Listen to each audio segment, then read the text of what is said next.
নমস্কার বন্ধুরা, কবিরাজ ঘর টিএসের পক্ষ থেকে সকলকে জানাই আন্তরিক শুভেচ্ছা এবং অভিনন্দন। তারামের কৃপা বা আশীর্বাদ আপনাদের সকলের উপর বর্ষিত হোক এই কামনাই করি।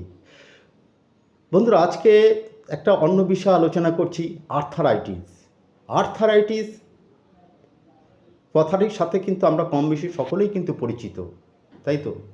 আর্থারাইটিস কিন্তু এক প্রকার বাত।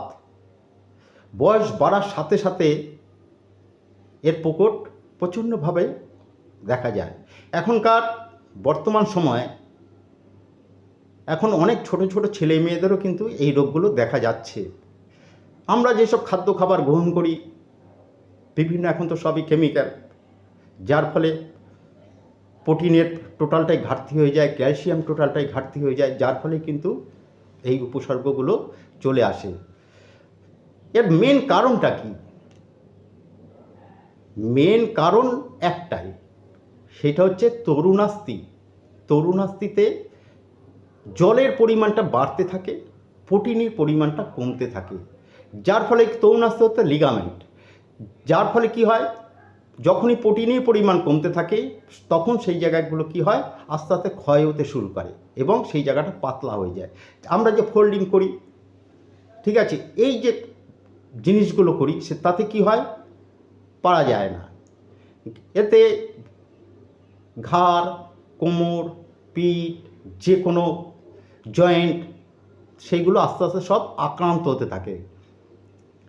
এবং তার সাথে সাথে দেখা যায় কি, অনেকেরই দেখা যায়, এটা ম্যাক্সিমাম ক্ষেত্রেই দেখতে পাওয়া যায়, মাঝে মাঝে জ্বর আসা, ওজনটা আস্তে আস্তে কমতে থাকে। হার্ট সবচেয়ে গুরুত্বপূর্ণ জিনিস, এই হার্টও আস্তে আস্তে দুর্বল হয়ে যায়। স্মৃতিশক্তি ধীরে ধীরে ধীরে ধীরে একটা লোপ পেতে থাকে, না যায় এদিক ঘোরা, না যায় ওদিক ঘোরা, হাঁটাচলা করতে কষ্ট হয়। আপনারা এই যে ব্যথা বা যন্ত্রণা কমানোর জন্য তো ট্যাবলেট খাচ্ছেন, তার একটা রিয়াকশান পড়ছে। এই ব্যথা যন্ত্রণার যে ট্যাবলেট বা ক্যাপসুল মারাত্মকভাবে আপনার কিন্তু হার্টে গিয়ে করছে, প্লাস সমস্ত শরীরে ও তো বাসা বাঁধছে। যার ফলে কী হচ্ছে, যত দিন যাচ্ছে, যত বয়স বাড়ছে, সাময়িক ব্যথা কমছে, কিন্তু ও কিন্তু আপনাকে অকেজো করে দিচ্ছে এবং হার্টটাকে কিন্তু আপনাকে টোটালটাই দুর্বল করে দিচ্ছে। এগুলো লক্ষ্য করে দেখবেন। হ্যাঁ, এর সলিউশন সুন্দরভাবে আছে, উপায় আছে। এর সলিউশন আছে আমাদের গাছগাছরায় বা কবিরাজি গাছগাছরা চিকিৎসায় এর মারাত্মক সলিউশন আছে, যা থেকে আপনারা পুরোপুরিভাবে মুক্তি পেতে পারেন। এমন কিছু জিনিস না, সমস্ত কিছু আয়ুর্বেদ দোকানে পাওয়া যায় বা কবিরাজি জড়িবুটির দোকানে পাওয়া যায়। একটু খোঁজ করতে হবে, যদি খোঁজ করে আপনারা করতে পারেন, আর্থারাইটিস আপনাদের সারা জীবনের জন্য চলে যাবে, এইটুকু কথা দিতে পারি। তা আমি তো রংচং জানি, যা লিখেও দিতে পারবো না, সুতরাং নোট করে রাখতে হবে।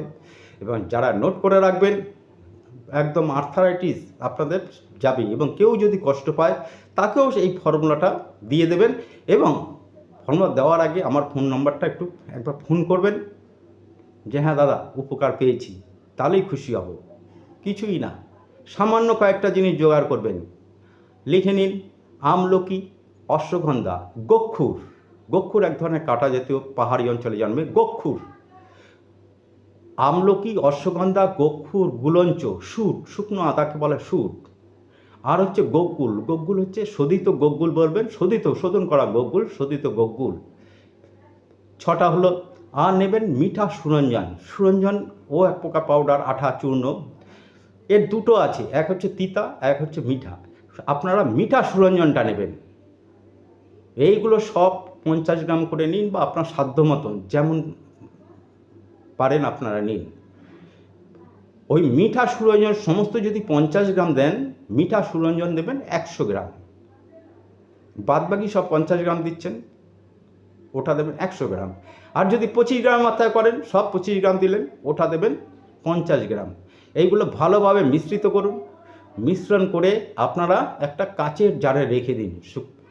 ওই চূর্ণটা একটা কাচের জারে রাখবেন।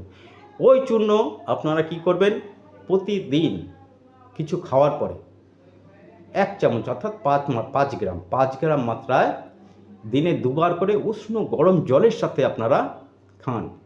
দেখুন তারপর আমাকে জানান। এবং কেউ যদি কষ্ট পায় আমার সাথে একবার যোগাযোগ করতে পারেন, তাহলে কী হবে আমি আরও ডিটেলস আপনাদের বলে দিতে পারবো। আমার ফোন সবসময়ের জন্য খোলা থাকে, অসুবিধা নেই। আমি সবাইকেই বলে দিই, যে কোনো সমস্যায়, শুধু এই সমস্যা বলে নয়, যে কোনো সমস্যায় আমার সাথে যোগাযোগ করতে পারেন। আশা করি ঠকবেন না, সঠিক পরামর্শ পাবেন এবং আপনারা ভালো থাকবেন। সকলেই ভালো থাকুন। নমস্কার।